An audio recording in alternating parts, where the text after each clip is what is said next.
Hello friends, and welcome back to the Mothership. It may be freezing cold here, but today we are embracing our inner island life and making our very own Hawaiian Huli Huli chicken thighs. Let's get started. Now first things first with this Huli Huli chicken, we need to get a marinade going. We're going to start with a base of soy sauce, and then we're going to go in with some pineapple juice. Now it's important when you're doing your pineapple juice, guys, don't use fresh pineapple juice. Pineapple juice has an enzyme in it that will actually start to break down the chicken or whatever meat you're doing, and it'll kind of turn it into mush if you decide to leave it in there overnight. So if you use a canned, which is what I'm doing, it gets rid of that enzyme so it won't break it down the same way, but it will have the same flavor that we are looking for. We're also going to go in with some minced up garlic, a bunch of brown sugar, a bunch of ginger, black pepper, and then lastly some honey. This is going to need a whole bunch of mixing because of that brown sugar and that honey. Perfect, smells great. Let's set it aside and focus on our chicken thighs. Now for our chicken thighs, it's pretty simple. I just want to get them cleaned up a little bit, which means taking off any of the excess skin. That's going to cause a problem when we try to cook it.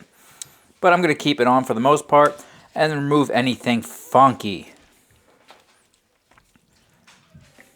So like all this excess skin is not going to cook, right? So I'm just going to pull it right off, which kind of stinks because it kind of fell off the main body.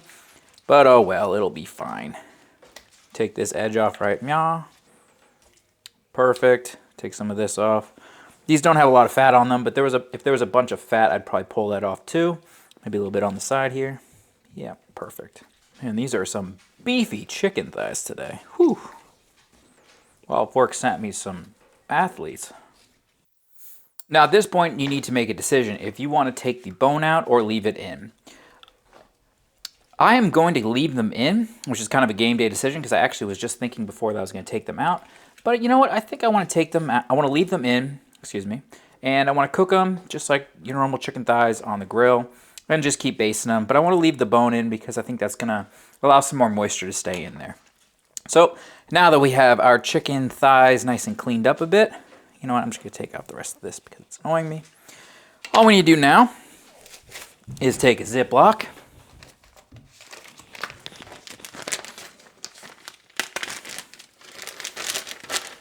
And toss our thighs in. Now you can do this same recipe with drumsticks, chicken wings, full chickens if you really want to.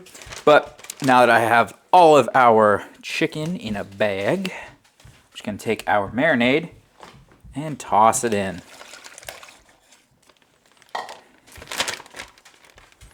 Now you can tell we have more marinade than we really need to coat our chicken, and that is because we're going to save it when it is done and we're going to baste our chicken with the marinade. So for right now though, we just want to get everything nice and coated, get everything in there, get it all nice and good, and this is going to go in the fridge overnight. Now this is important, guys. Remember, don't use fresh pineapple here or you're going to have mush. You want to use canned pineapple without that enzyme. That'll allow the flavor to get in there, but without making your food taste like baby food. So, into the fridge we go. I'll see you guys tomorrow. Okay, I have our chicken on. We're using the top rack, and I have it at 225 degrees. I'm obviously going with skin side up, bone side down, and I'm going to run these for at least an hour before we do anything. I'm expecting total time to be about 2.5 hours, maybe 3. But we're going to let them just run as is for about an hour. Then I'm going to come in and I'm going to take some of that marinade. You should save all of it, by the way. And we're going to baste it in about an hour. Then we're going to baste it again when we get to about 145, 150 internal. And at that point, we're going to bump the temperature up, really crisp up the skin. And we'll do a baste before we do that. So we're going to hold on to our marinade. Don't get rid of that. We're going to use that to baste. Let it do its thing. Come back in an hour and see where we are. We're about an hour in. Not quite at 150 yet. We're at about 140, but it's time for me to give it our first baste. So I'm just going to take some of our reserve marinade, get everything nice and coated down again.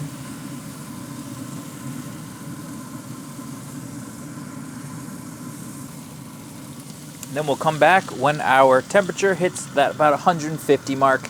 That's where we're going to bump the temp up. Just like that, we're about an hour and a half in. And our temperatures are hitting about 150 to 155, so it's time to bump these up. Before we do that, I'm going to give them one last solid baste of our marinade. Get everything nice and juicy all over there before we really bump it up. And the goal here is just to crisp up the skin, give it a nice tough exterior, and finish cooking these chicken wings off. Excuse me, chicken thighs. Since they are chicken thighs, they can take some more heat. So 165 does not have to be the stopping point. We could take them up to 190 really. I usually pull them around 170. Well, I usually pull them around 165 with an intent to eat them about 175. The dark meat can really take a lot more heat and still taste nice and juicy. So get these nice and coated down, and then I'm bumping this up to 350, and we're just taking them till they're done.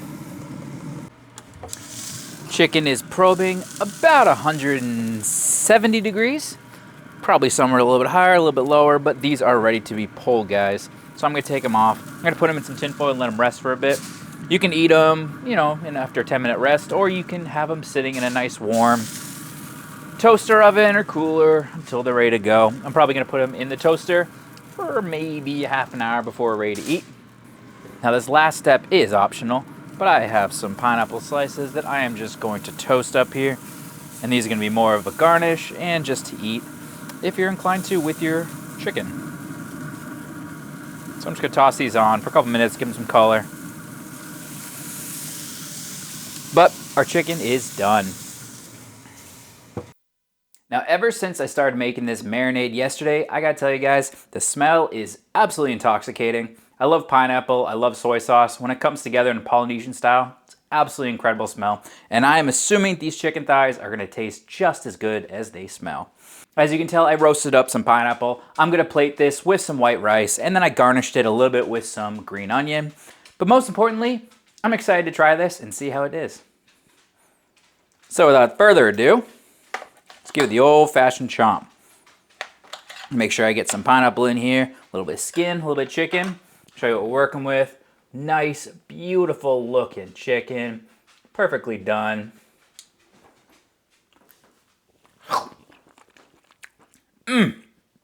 Guys, the sweetness is not overbearing, which is one of my biggest concerns with this. It is so good. It's been a couple years since I've been to Hawaii, guys. And I did a luau one night, and I gotta tell you, the food was all absolutely incredible. They really do meld together some flavors with that pineapple and some of that soy, and it really comes together to make really, really good food. Without flying all the way across the world to go back there again, I wanted to recreate it here and see if we can make our own kind of same style food. This is exactly what I wanted. We did chicken thighs, but you could do drumsticks, you could do full chicken, you could do chicken wings. I did chicken thighs because you can give them a bunch of heat and they can take it without really drying out the meat and let the skin get nice and crispy. Guys, I'm super excited to eat this, and we're definitely gonna do this one again. Whether or not we do it in thigh form or chicken wings, which I think might be the way I'm gonna do it next time, this is really, really gonna be delicious. Absolutely highly recommend this one, guys. Let me know down below if you do any sort of Polynesian style food or Hawaiian. And as always, let me know what you're cooking, and likes, comments, subscription, all the YouTube jazz. And I'll catch you guys next time on the UFO Barbecue. Take it easy.